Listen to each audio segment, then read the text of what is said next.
My questions are for Major General Nolasco A. Mempin.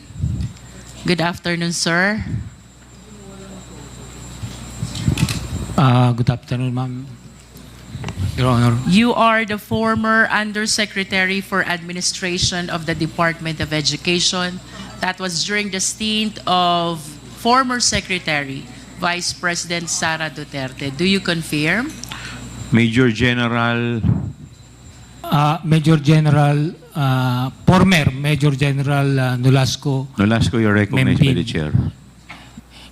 Mr. Chair.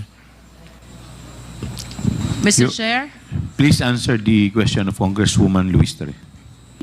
Yes, Your Honor.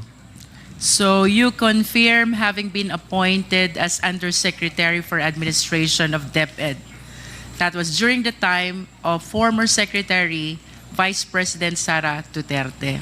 Let us go back to your career in the AFP, General Mempin. Yes, Mr. Chair. Back in 2017, nasan po ba kayo, General Mempin? In 2017, ma'am, initially I was assigned in 10th Infantry Division as the Chief of the Governance and Strategy Management Office, effective January 2017. Then by August of the same year, I was designated as the commander of Task Force Davao in Davao City, Mr. Chair. So the first appointment in 2017 was at the 10th Infantry Division. Correct, Your Honor. Pag sinabi po ba natin, General Mempin, 10th Infantry Division, what areas are covered? The 10th Infantry Aguila Division covers whole of Region 11 and part of Region 12, part of Region 10, and part of Region 13, Caraga, Your Honor. And can you please cite some of the big provinces which are under these regions, General Mempin? Mr. Chair, Your Honor, for Region 11, it covers Davao City, Davao del Norte, Davao del Sur, Davao Occidental, and Davao Oriental. It also includes parts of Bukidnon, but greater part of Bukidnon is under 4th Infantry Division and part of North Cotabato, ma'am. And for Region 12, General Mempin? Region 12 is a part of Cotabato, ma'am. And Region 13? Region 13 is part of Agusan Sur and a part of Surigao del Sur, ma'am. Can you please be specific about the inclusive period when you were the commander of the 10th Infantry Division, which covers regions 11, 12, and 13? I was designated as commander of the 10th Infantry Division in February of 2022 until my retirement in January 28, 2023, ma'am. Your Honor. And Earlier, you mentioned about 2017, and you were likewise at the 10th Infantry Division. What specific assignment do you have during that time? From 2017, ma'am, I was assigned as the commander of Task Force Davao, in charge of covering, actually it only covers the downtown Davao, in charge of the anti-terrorism unit of the armed forces because of the series of bombing. Because Task Force Davao was established in 2003. Then after that, in 2019, I was, after my stint at the Task Force Davao, I was designated as the commander of the 1003rd Infantry Brigade, covering parts of Davao region, specifically Davao del Norte, parts of Davao Oriental, parts of the northern or the mountainous area of Davao City, and then some parts of Bukidnon and some parts of North Cotabato, ma'am. So would it be correct to say 2017, General Mempin, you were heading the Task Force Davao, primarily in charge with Davao City and the major parts of the Davao region. Do you confirm that? Ma'am, for clarification, Mr. Chair, during my stint as Task Force Davao, it only covers the downtown because Davao City is divided into 3 areas. It has the downtown, midtown, and the uptown. The midtown is the downtown is the central district. Then midtown and uptown are those areas. So which part are you in charge with? For 2017, ma'am, 2017 until Midtown? 2019 in Uptown or downtown? Downtown during task You are force. in charge of downtown in 2017 Until as the head of Task Force Davao. Correct, ma'am. And then Your Honor. sometime in 2019, you became in charge of the 10th Infantry Brigade covering most parts of the Davao region. Not yet, ma'am. 2019, I was designated as the brigade commander. Brigade commander is under the 10th Infantry Division still, covering Davao, some parts of Davao region, specifically Davao del Norte, Davao Oriental, and not Davao Oriental, Davao del Norte. Yes, part General, of Davao you have City. stated that Yes, ma'am. already. And then for 2022, this is the time that you were in charge of the 10th Infantry Division covering the regions 11, 12, and 13. That's correct, Your Honor, Mr. Chair. And of course, I just wish to manifest that during this time, 2017 to 2022, the president was former President Rodrigo Roa Duterte. Yes, that's correct, Your Honor, Mr. Chair. And for Davao City, the mayor during that time was our Vice President, Sara Duterte. That's correct, Your Honor, Mr. Chair.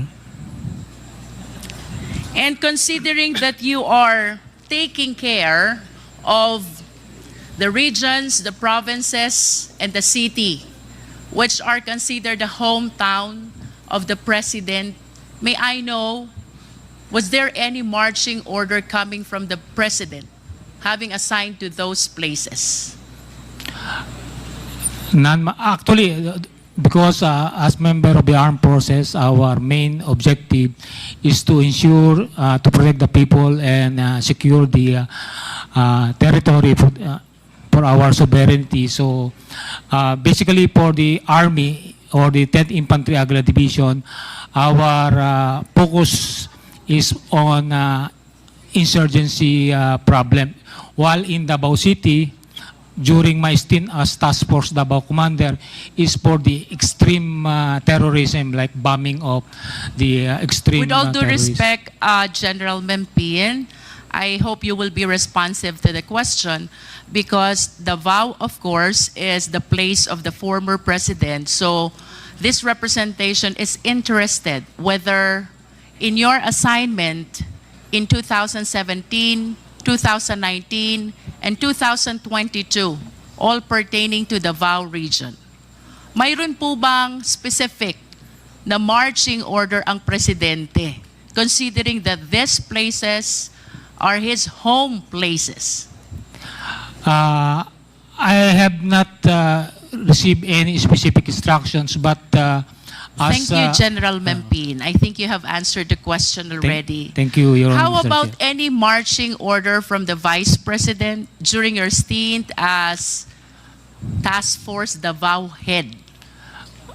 The only instruction that I received during our assumption or during my assumption as Task Force Davao Commander is to have zero bombing incident because he said if there's a bombing incident in Davao City, then you failed your mission as commander of Task Force Davao. So zero bombing.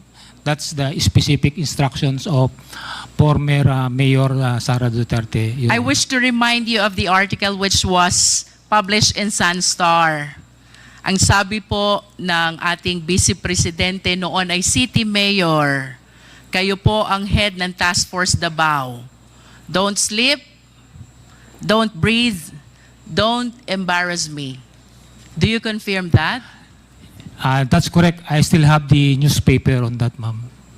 Now, please enlighten us, walk us through. During the time that you were assigned in Davao City and the rest of the other areas of Davao region, how will you describe the peace and order situation in Davao? In Davao City, ma'am, actually, when I first arrived, because I was also assigned in Davao region for a short stint in 2008, the first thing that I noticed in Davao... With all due respect, Mr. Chair, let us remind our resource speaker to be responsive to the question. We are asking General Mempin about the status of Davao with respect to the peace and order situation during your time as the head of Task Force Davao. I think that is 2017 until 2019.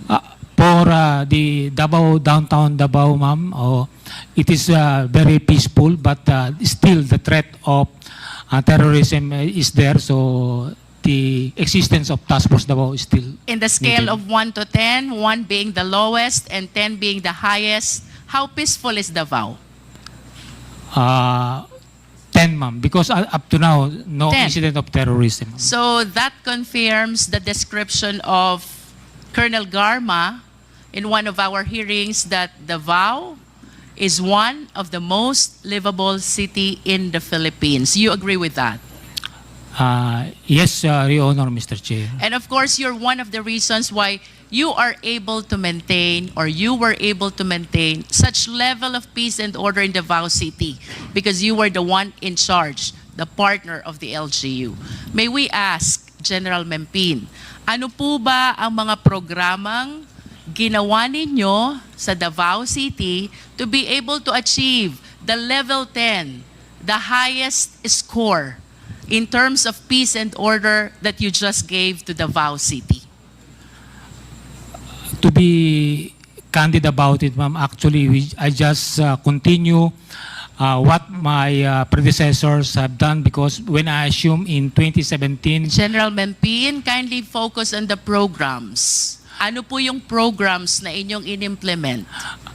number one, ma'am, is continued collaboration with various stakeholders, particularly with the Muslim communities in Davao City to ensure that there will no slippage of probable or would-be bombing incident in Davao City, ma'am. Any other programs, General Mempin? Of course, continue information awareness to all the residents, or not only residents, but people visiting Davao. Because right now, the term right now is culture of security, where security is everybody's concern, and not only of the security units like the AFP and the Philippine National Police, ma'am. I assume, General Mempin, that you were able to implement a lot of programs for you to be able to achieve that level 10 peace and order situation. So aside from the collaboration with Muslim communities and the information awareness dissemination, can you please cite more programs which you recall were very significant in your achievement of the level 10 peace and order in Davao City? Yes, ma'am. Number one is collaboration, information awareness, then continued meetings with or exchange of information with intelligence units or security units in Davao. Continued collaboration with the business sector because they are the one who needs to be convinced that Davao is safe for the investment to stay in Davao or increase of it. Then, of course, you continued presence because actually the word do not sleep. We continue patrols in Davao City, mobile, fixed checkpoint in Davao Airport, and even business establishment when there are major engagement. Task Force Davao is always present. And of course, we continue to make our personnel professional because whatever programs you have, if the people, meaning our soldiers, is not professional in handling, like for example, we always conduct checkpoint operations, and we always ask indulgence of the inconvenience that we have caused to the passenger and into the drivers entering Davao City. So that's all part of our programs to ensure that everybody is cooperating to ensure that no bombing incident will occur in Davao City. I wish to make a recap of what you said, General Mempin. You mentioned collaboration with Muslim communities, information, awareness, and dissemination to all residents, meetings with other intelligence units, collaboration with business and other sectors, presence of patrols, and presence with all other professionals to make sure that no bombing incident will happen in Davao City. You confirm that? That's correct, Your Honor. And these Mr. are Chair. the reasons why you were able to achieve the level 10, the highest score for the peace and order situation in Davao City. You confirm? Yes, Your Honor, Mr. Chair. And I must say, Mr. Chair, General Mempin, na ito rin ang dahilan why I wish to conclude pinagtiwalaan ka ng noon ay City Mayor and now our Vice President, Sara Duterte. Yes, Your Honor. Level 10 score is something that I am sure you will be able to gain the trust and confidence of whoever is the local chief executive of the area to which you are assigned. You agree with me? Yes, Your Honor, Mr. Let's Chair. move forward, General Mempin. Kailan po kayo nag-retire sa AFP? I retired last January 28, 2023, Your Honor. January 28, 2023. And I understand you entered the Department of Education during the time of VP Sara Duterte. You confirm that? That's correct, Your Honor, Mr. Can you Chair. please enlighten us? Ano pong appointment ang nabigay sa inyo during your time in DepEd? First, ma'am, I was appointed as or recruited as consultant of Department of Education from April. Can you please expound? Consultant on what matter? I was a highly technical consultant because I came from the armed forces, and our former secretary and vice president consider me as an asset in collaboration or engaging the security sector. And you believe, General Mempin, that it was your career in the AFP, which was considered by then Secretary of DepEd, why you were hired as the highly technical consultant. That's correct, Your Honor. If you Mr. can Chair. still recall, General Mempin, ano po ba ang trabaho ng isang highly technical consultant as you were made to understand during that stint in the Department of Education?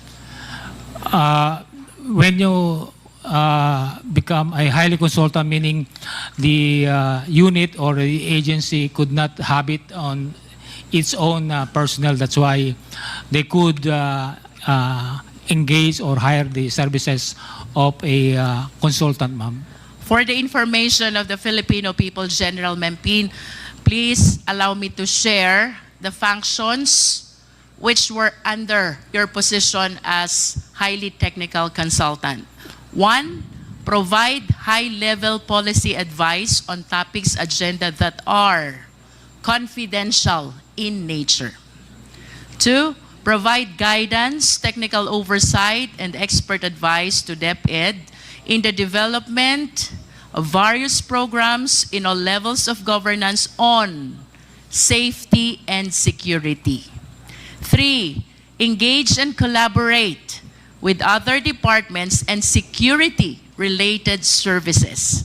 4, submit monthly status to OSEC. And 5, perform other duties related thereto. Would you agree with me, General Mempin, that as highly technical consultant, your mandate is to make sure that the need to promote and ensure safety and security is well addressed? That's correct, Your Honor, Mr. Chair. You confirm that. Yes,